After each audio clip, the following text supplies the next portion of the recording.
مصحف قدوس حدا قال كببه قبل هواريات معرف عسرته تشعته تقسي تشعته خمزيبل حياله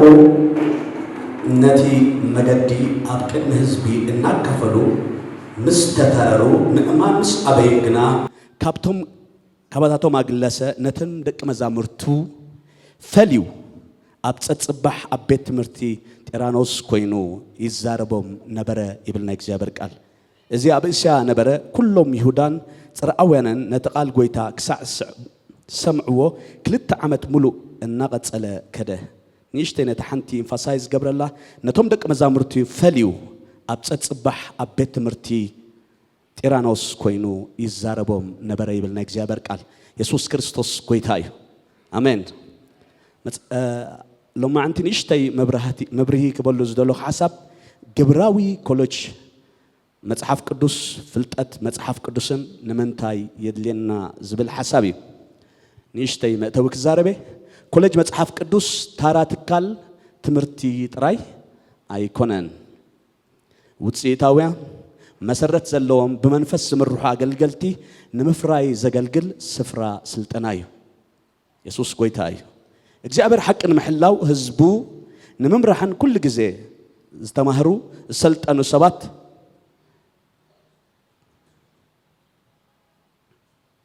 ከጥቀም ጸንያለሁ ኢየሱስ ጎይታይ ንሽተይ ታሪኻዊ ድሕረባይታ ክዛረበ ኣብ ታሪኻዊ ድሕረባይታ ናይ ቤት ትምህርቲ መጽሐፍ ቅዱስ ታሪኽ ሙሉ ዝሓዘዩ ኣብ ዘመን ሙሴ أبزت ساعات معرفة عشر شمونت تقص عسرة لنا ما راح تنتهي قبر نيرهم يسلطونوا نيرهم أبزمن ساميل زمرهم ناي نبيات قوائي كم زنبرو متصحف قدسي زاربنا زد ما قدام أي ساميل معرفة عشر شعات تقص عسرة لنا إزراغا معرف شوعات تقصي عسرته نتاخ قبر رأسه الداليو نمستمهر تاي قبر يبلنا رأسه الدالوي بالمتصحف قدس سلازي كل جزء دلوات كنكون جزء أبيهري دليو. أولس كانت ميتوسن خالوتن تايجبومي أستمهرو حدرا هبو نخمروز خلو سباد دمان تايجبروم حدرا هبوم مالتيو.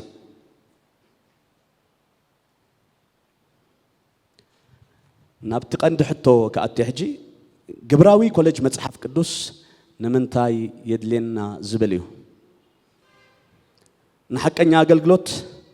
نمعتقن نمدلاون حقنيا زغونه داي اغلغلوت نمعتقن نمدلاون يدلينا ابي يعقوب معرف حدث اسران كلتن جبرت قال لكنو سمعت رح يدخوني لمصحف قدوس قالاي امنغو كل حسابن كل حسابن تيوري ويدما جبرن زلو فلين تايز جبريو نمصباب يقطمنا مالتيو جبراو سلطنا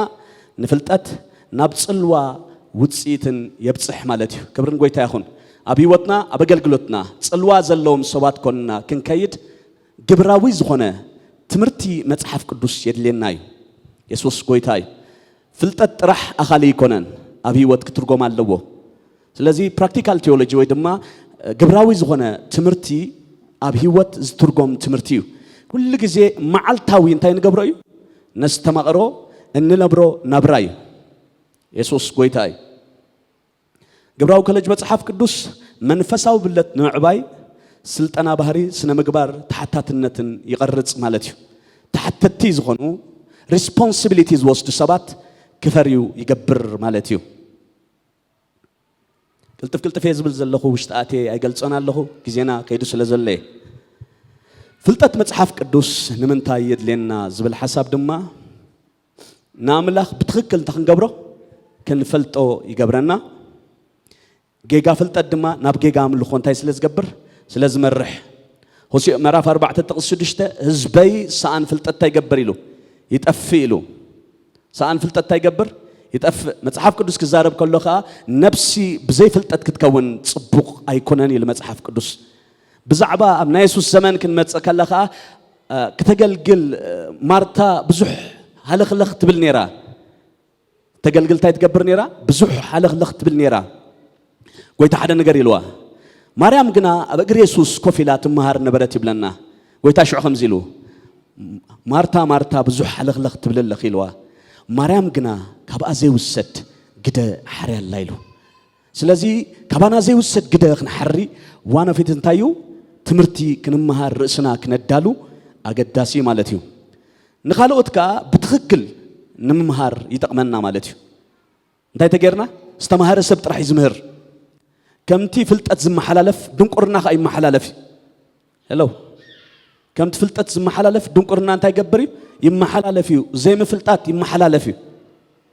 ተወራራሲ ሕማም ዘይምፍላጥ ስለዚ ኩሉ ግዜ ፍልጠት ኣብ ህይወትና ኣገዳሲ እዩ ኢየሱስ ጎይታ እዩ ክብርን ጎይታ ይኹን ለዚ ፍልጠት ብጣዕሚ ኣገዳሲ ካልኣይ ጢሞቴዎስ ምዕራፍ 2:15 እንታይ ዝብለና ነቲ ቃል ሓቂ ብቕንዕና ዘማቕል ዘሕፍር ዘይብሉ ፍቱን ዓይ ጌርካ ንርእስኻ ክተርእዮ ንኣምላኽ እንታይ ግበር ኢሉ ፃዓር ኢሉ ስለዚ ፍቱናት ክንከውን ፍልጠት መጽሓፍ ቅዱስ የገድሰና ማለት እዩ ፍልጠት መጽሓፍ ቅዱስ እምነት ንምሕላው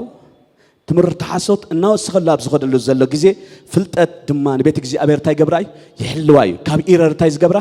ይሕልዋ ስለዚ ካብ ኢረር ዝተሓለው ወለዶ ንምፍራይ ታይድልየና ፍልጠት ኣገዳሲ እዩ ኣብ ሮሜ ምዕራፍ 6 ክዛረብ ከሎ መጽሓፍ ቅዱስ ከምዚ ይብለና ብዛዕባ ምስ ጎይታ ኢየሱስ ክርስቶስ ከም ዝሞትናን ዝተሳእናን ክዛረብ ከሎ እንታይ ኢሉ ምስኡ ከም ዝሞትኩም እንታይ ግበሩ ኢሉ ፍለጡ ኢልና ሓቀይ ቅድም እንታይ ግበሩ ፍለጡ ሽዑኸ እመኑ ኢሉ እንታይ ግበሩ እመኑ ብዘይ ምፍላጥ ምእማን የለን እመኑ ነዚ ከዓ እንታይ ግበሩ ርእስኩም ቁፀሩ ኢሉ ሽዑኸ ርእስኩም ወፍዩ ኢልና ከምቲ ቀደም ኢሉ ኣካላትኩም ንኣፅዋር ዓመፃ ንሓጢኣት ክኸውን ዝወፍኹም ሞ ሕጂ ከዓ ኣካላትኩም ምክንያቱ እንታይ ጌርኩም ኢኹም ፈሊጥኩም ኢኹም እንታይ ጌርኩም ኢኹም ኣሚንኩም ኢኹም ሽዑኸ ርእስኩም ቆፂርኩም ኢኹም ሽዑኸ እንታይ ግበሩ ርእስኩም ወፍዩ ኢሉ መጽሓፍ ቅዱስ ክዛረብ ከሎ ሰብ ከምኡ ክኸውን እንድሕር ደሊታ ክገብር ዘለዎ ክፈልጥ ኣለዎ ክብርን ጎይታ ይኹን ዋጋ ናይ ፍልጠት ወይ ድማ ጥቕሚ ናይ ፍልጠት ፍልጠት ርእሰ ምትእማን እዩ ዝፈጥር ኮንፊደንት ክኸውን ሰብ ይገብሮ ማለት እዩ ትብዓት ዘለዎ እዩ ዝገብሮ ፍልጠት ምርግጋእ እዩ ዝፈጥር እንታይ ይገብር ምርግጋእ ስታቢሊቲ ዘምፅእ ስለዚ ርጉእ ዝኾነ ህይወት ክህልወና ኣምላኽ ይደሊ ኤፌሶን 4 ምዕራፍ 14 እንታይ ዝብለና ከም ህፃናት ነውነጀው ዝድፍኡ ቆልዑ እንታይ ትክበሩ ኢሉ ኣይትኹኑ ኢሉ መጽሓፍ ቅዱስ ስለ ዘይናቐነቕ ህይወት ክህልወና ዘይናቐነቕ መርገፂ ክህልወና እንታይ የድልየና ፍልጠትን ትምህርትን የድልየና ማለት እዩ ፍልጠት ከዓ እንታይ ዘምፅእ ዕቤት እዩ ዘምፅእ ስለዚ ኣብ ህይወትና ምዕባይ ክኸውን እንታይ ክንገብር ኣለና ክንመሃር ኣለና ዛስዋይ ዳዊት ኩሉ ግዜ እንታይ ኢሉ ናይ ማይ ተማሃራይ ልቢ ሃበኒ ኢሉ ጸልዩ ለዚ ኩሉ ግዜ ኣብ ህይወትና ክጎድለልና ዘይብሉ ሓደ ነገር ተሃልዩ ናይ ተማሃራይ ልቢ ክህልወና እግዚኣብሔር ይደልዩ ፍልጠት ኣይውዳእን እዩ ልቢ ብፍልጠት ኣይመልእን እዩ ስለዚ እንታይ ክንገብር ኣለና ስጋዕ ኢየሱስ ዝመፅእ ምፍላጥ ከድልየና እዩ ጳውሎስ ሳልሳይ ሰማይ በፂሑ ዝመፀ ንሰባት ክንገርዎ ዘይግብኦ ፍልጠት ሰሚዑ መፂ እንታይ ኢሉ መሲልኩም ወዳጀ ማዓሙቕ ኢሉ ወዲዩ ምቃል ንፈልጥ ኢሉ እንታይ ንገብር ምቃል ንፈልጥ ስለዚ ምቃል ስለ ትፈልጥ ፍልጠት የድልየካ እዩ እቲ ካሊእ ምቃል ኣብ ሓዊኻ እዩ ዘሎ ጎንኩም ዘሎ ኣብ ሓዊኻ ስለ ዘሎ በሉ ኩሉ ግዜ ንምምሃር ልበይ ከዳልዮ በልዎ እቲ ሓደ ምቃል ኣብ ካሊእ እዩ ዘሎ ክብርን ጎይታ ይኹን ለዛ ኣብዚ ሓያል ዝኾነ ውህደት ኣሎ ፓወርፉል ኮምቢኔሽን ኣሎ ግብራዊ ስልጠና ሽዑ እንታይ ፍልጠት ትግሃት ውፅኢታዊ ዘለዎ ኣገልግሎት ክነገልግል ይገብረና እዩ ማለት እዩ ክብርን ጎይታ ይኹን ስለዚ ውፅኢታዊ ኣገልግሎት ንምግልጋል ዋና ፊት እንታይ እዩ ናይ ክብሪ ህይወት ናይ መጽሓፍ ቅዱስ ኣገልግሎት እግዚአብሔር ይብና ኣሎ ኣብ ህይወትና ብርቱዓት ኣገልገልቲ ንምዃን ነንመዓልቲ እንምገቦ መዓልታዊ ህይወትና ዝተተሓዘ ትምህርትታት ተዳልሎ ስለዚ ህይወትና ከዓቢ ክልወጥ እግዚአብሔር ይደሊ እዩ ክብርን ጎይታ ይኹን ስለዚ ተማሃራይ ክትከውን ዕድል እዩ ስጋዕ ኢየሱስ ዝመፅእ ተማሃሮ ኢና ኣሜን ዶ ኣብ ዝበፅሕካ ፅብፃሕ ምክንያቱ ፍልጠት ብኢድ ኣንብሮ ይኣቱን እዩ ጎንኩም ዘለኹም በሎ ፍልጠት በሎ ብኢድ ኣንብሮ ይተሓላለፍን ይበሎ ፍልጠት ግዜኻ ብምሃብ ህይወትካ ብምሃብ ልብኻ ብምሃብ ዝርከብ እዩ ማለት እዩ ብዙሕ ግዜ ሓደ ዓብይ ኣገልጋሊ ስለ ዝጸልየልካ ወይ ዝተፈላለዩ ሰባት ኣብ ዝተፈላለዩ ደረጃ ዝበፅሕ ሰብ ስለ ዝጸልየልካ ወይ ድማ ብዙሕ ግዜ ቴክ ኣዌይ ስለ ዝለመድና ሶሪ ቱ ሴይ ዳት ቴክ ኣዌይ ኣብ ዝተፈላለዩ ሞባይልና ቴክ ኣዌይ ብዙሕ እዩ ዘሎ ሓቀደ ትግሃትና ዝወሰደ ብፍላይ ኣብ ዘመን እዚ ኮፊልና ከይንመሃር ትግሃትና ዝወሰደ ባይታ ተዳሊልና ኣሎ ኤአይ ኣሎ ገለሎ መንፈስ ዘይብሉ ፍልጠታት ክንምሑጥ ብዙሕ ዘመን ሕሊፍና እዩ ሕጂ ግና ነዚ ስዕር ጥበብ እግዚአብሔር አምጪልና ኣሎ ክብርና አምላኽ ይኹን ጎንኩም ዘሎ ኣነ በሉ ዋጋ ዘይብሉ መስዋዕቲ ኣብ ቅድሚ አምላኽ ያቅርብን ይበልዎ ግዜና ዋጋ ክንከፍል ኢና ምክንያቱ ናይ አምላኽ ነገር በዋጋ ክንረኽቦ እግዚአብሔር ይደሊ ኢየሱስ ጎይታይ ስለዚ እግዚአብሔር ነዞም ዝስዕቡ ዓይነት አገልገልቲ የተንሳ ኣሎ ኣብ ሓቂ ዝተመስረቱ ኣብ አገልግሎት ክእለት ዝዓጠቁ ኣብ አገልግሎቱን እሙናት ዝኾኑ እግዚአብሔር ከተስእደል ኢሎ ኣብዚያ ክእለት ዝዓጠቁ ዝብል ቃል ዳዊት ከምዚ ኢሉ እቲ ንእዳወ ኢሉ ቀስቲ ንቐላጽመይ ድማ ምግታእ ቀስቲ ዘልመደ እግዚአብሔር ይባረኽ ኢሉ እቲ ኣብ ውሻጠ ምሰንበሳን ድብን ዝመሃረኒ ሕጂ ንጎልያድ ኣብ ፓብሊክ ቦታ ከጽድፎ ኢሉ لمعنتي أبدك زلا خفك زخون عينت نايت المات حيلي اتسعرلو وشات أجزابير كمهرك هذا لله نمهار اللي بناخن الدالو أجزابير يدليه آمين فلتتا يوداني سلازي جبراوي كولج متصحف قدوس ناي كبريوت ننباري صلوا أزيو نتايو أقداسيو نباري زخونه صلوا بفلتاتيو زمتص هلو نباري صلوا منتاي زمتص بفلتاتيو زمتص